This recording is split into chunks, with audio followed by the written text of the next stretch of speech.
Have you ever felt like you're slowly falling behind your own life? Like people around you are becoming more stable, more certain, more in control, and you're still stuck inside your own head, overthinking things that shouldn't feel this heavy? Have you noticed how, even at a young age, your mind feels tired? Not physically, but mentally, like your focus slips faster, your energy drains quicker, and even small decisions feel weirdly overwhelming. And somewhere in the background there's this quiet dar that maybe something isn't right. But what if that feeling isn't weakness? What if the real problem is that you've been misreading your own strength this entire time? Because some of the strongest people don't feel powerful. They feel stuck in their thoughts, emotionally stretched, like they're running on a track that never ends, moving but never feeling like they've arrived. And if that sounds like you, then there's something about yourself you haven't realized yet. Let me say something that might sound wrong at first. The reason your mind feels so heavy is not because you're weak, it's because you don't know how to read your own strength yet. And that misunderstanding, it slowly turns your strength against you, because you've been taught that mentally strong people are calm, clear, and in control. They don't overthink. They don't feel too much. They don't get stuck in their own head. But that's not how it actually works. Real mental strength, in the beginning, feels like chaos. It feels like too many thoughts at once, like your brain doesn't switch off, like you notice things other people ignore and you can't unsee them. And this is the dangerous part. When you experience that level of awareness without understanding it, you don't call it strength, you call it a problem. So instead of trusting yourself, you start fighting your own mind. You think you're broken, when in reality, you're just untrained. Because most people escape discomfort the second it shows up. They distract themselves, numb it, avoid it, but you don't. You stay in it longer than you want to. You think about it deeper than you should. You sit with thoughts most people run from. And yeah, it's exhausting. But that ability to stay instead of escaping, that's not normal. That's capacity. And once you understand how to use that capacity, it stops feeling like a burden and starts becoming the exact thing that separates you. So before you assume something is wrong with you, you need to see this clearly, because the next signs you're about to hear will either confirm your doubts or completely change how you see yourself. Here's the first sign, and it's the one that's been quietly destroying your self-image for years. You keep going, even when you don't feel like it. Not on the motivated days, not when everything clicks. I'm talking about those heavy days when your mind is already exhausted, when starting feels like dragging yourself through mud, and a big part of you has already checked out. Yet somehow you still move. It might be tiny, it might feel forced, it might seem pointless, but you don't fully quit. There's a war happening inside you, one part screaming to escape, to delay, to avoid, and another part that refuses to let you completely stop. Most people don't have that war. When motivation dies, they die with it. They disappear. They don't fight themselves. You do. And here's what almost everyone gets dangerously wrong. That inconsistency you hate so much, that back and forth you beat yourself up over, it's not proof you're weak. It's proof that something deep inside you still hasn't given up. Because if it had, you wouldn't feel any tension at all. You wouldn't come back after mentally quitting. You wouldn't even try on the days your brain is working against you. But you do. Most people stop completely. You don't. And that difference is massive. Mental strength doesn't show up when life is easy. It shows up when your own mind is fighting you, and you move anyway. Even if it's slow, even if it's messy, even if no one sees it. That's not motivation. That's resistance being trained. Every single time you push through that internal pull, you're building control over your patterns, something most people never develop. So if you've been judging yourself for not being disciplined enough, If that constant back and forth makes you feel like a failure, stop for a second. You're not failing. You're in the fight, and you're still in it. If this is hitting a little too close to home, then brace yourself. The next sign is even quieter and far more painful. It's the one most people desperately try to hide, even from themselves. The next sign is quieter and a lot more uncomfortable to admit. Your mind doesn't shut up. It replays conversations, it runs worst-case scenarios, it questions every decision, points out every risk, and keeps spinning even when you beg it to stop. And you've spent years telling yourself this is the problem. If I could just stop overthinking, everything would finally be easier. But here's the uncomfortable truth no one says. Overthinking isn't holding you back. Getting trapped in it is. There are two kinds of overthinkers, the ones who drown in their thoughts and freeze, and the ones who feel the noise and move anyway.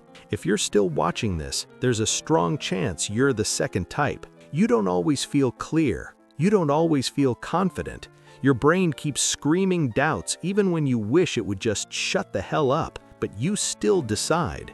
You still act. Maybe slower, maybe with more anxiety than you'd like, but you don't stay paralyzed forever. That changes everything. Most people believe confidence comes first, then action. Reality is the opposite. Action is what creates clarity. And you've been doing exactly that, moving while your mind is still at war with you. Here's where the real internal conflict hits. There are moments the noise gets deafening. Every option feels dangerous.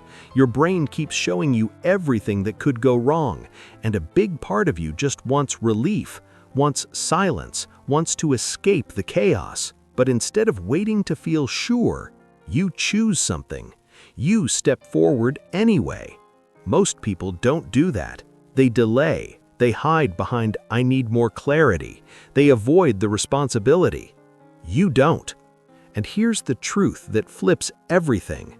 That overthinking you've hated for so long, when paired with action, it stops being noise. It becomes awareness. It becomes precision. It means you see patterns others miss. You question what everyone else blindly accepts.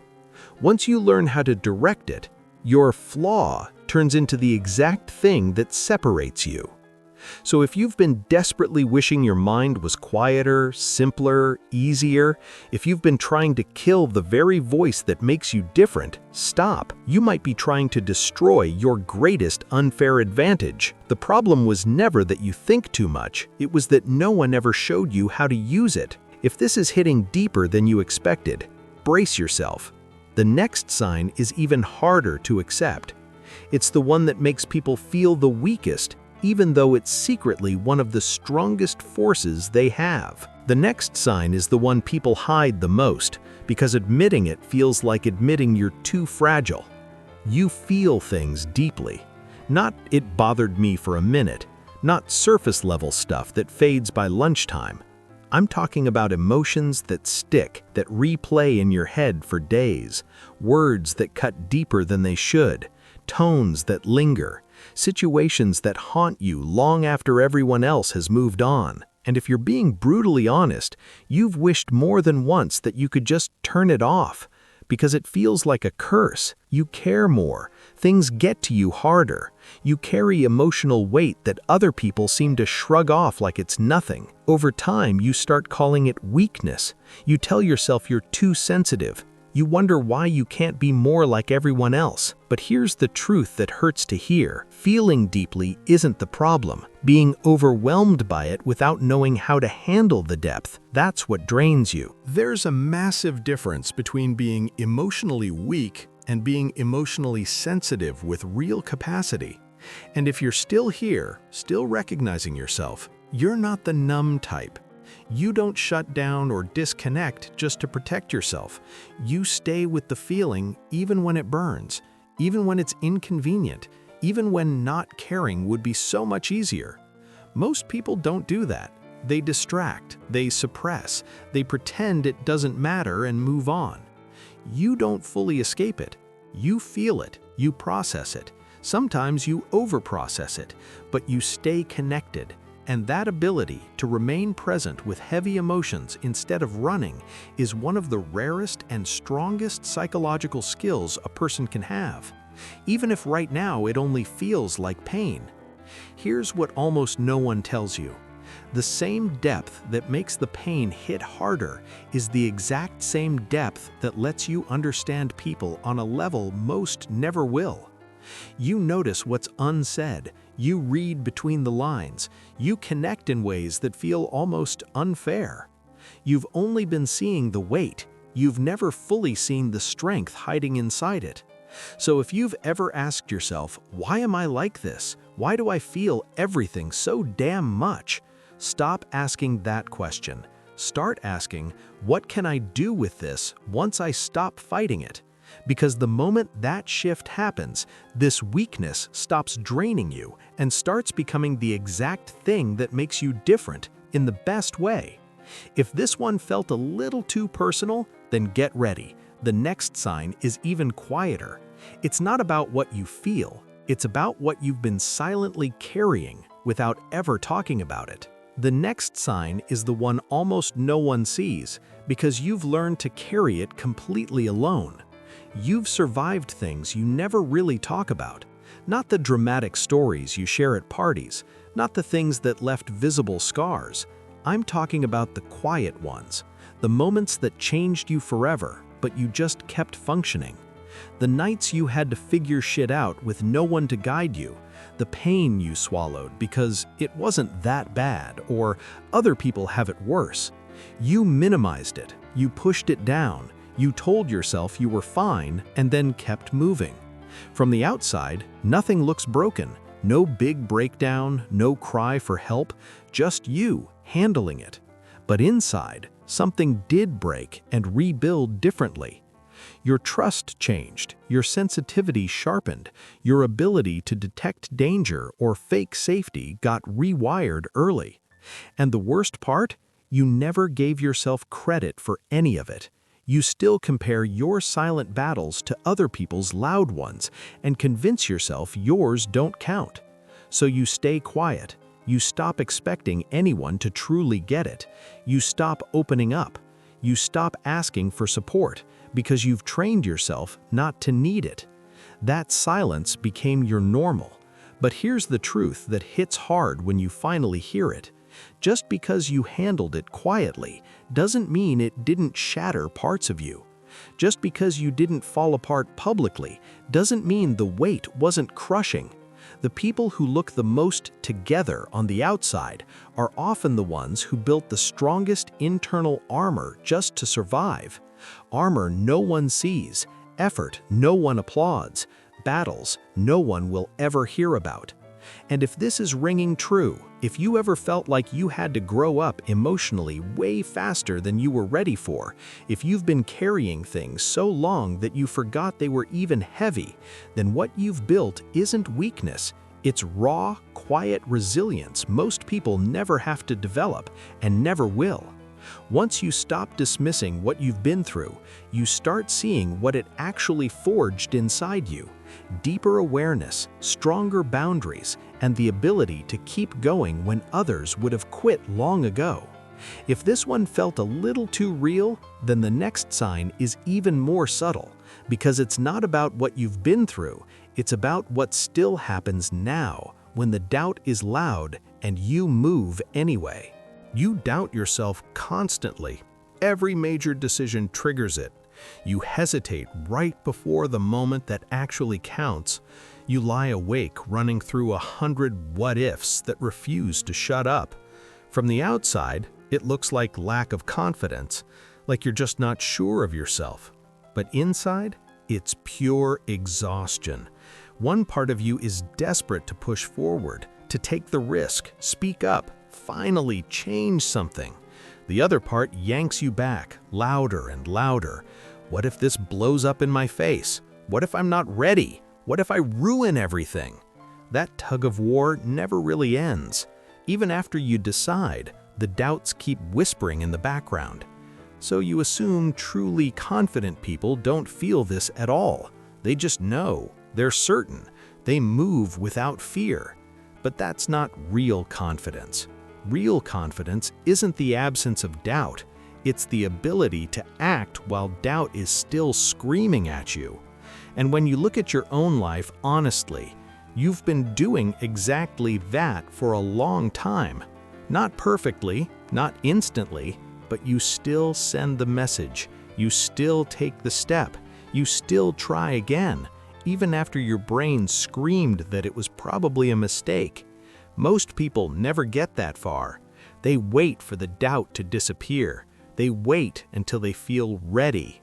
They stay paralyzed until the voice finally goes quiet. You don't wait anymore. Here's the truth that can completely change how you see your doubt.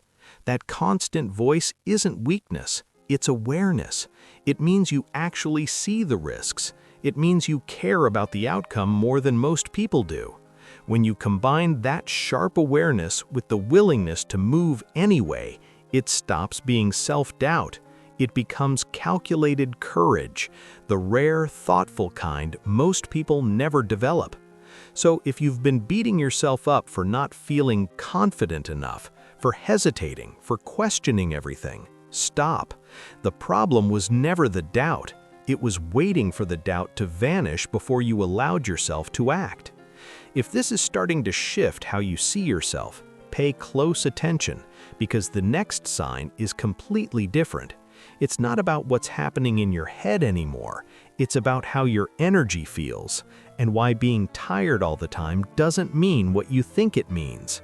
The next sign feels like failure, but it's not. You're tired. Not just "I need more sleep" tired. Mentally drained. Your focus vanishes faster than it used to. Even after resting, something still feels heavy, off, wrong, and the fear hits fast.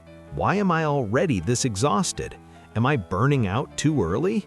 Does this mean I don't have what it takes? So you start judging yourself hard, thinking you're losing discipline, that you're not built for pressure, that maybe you're just weak. But look closer at what actually happens. You get tired, yet you still come back. Even after mentally checking out, even after losing all momentum, even after saying, "Screw it, I'll do it later," you return. Real burnout doesn't look like that.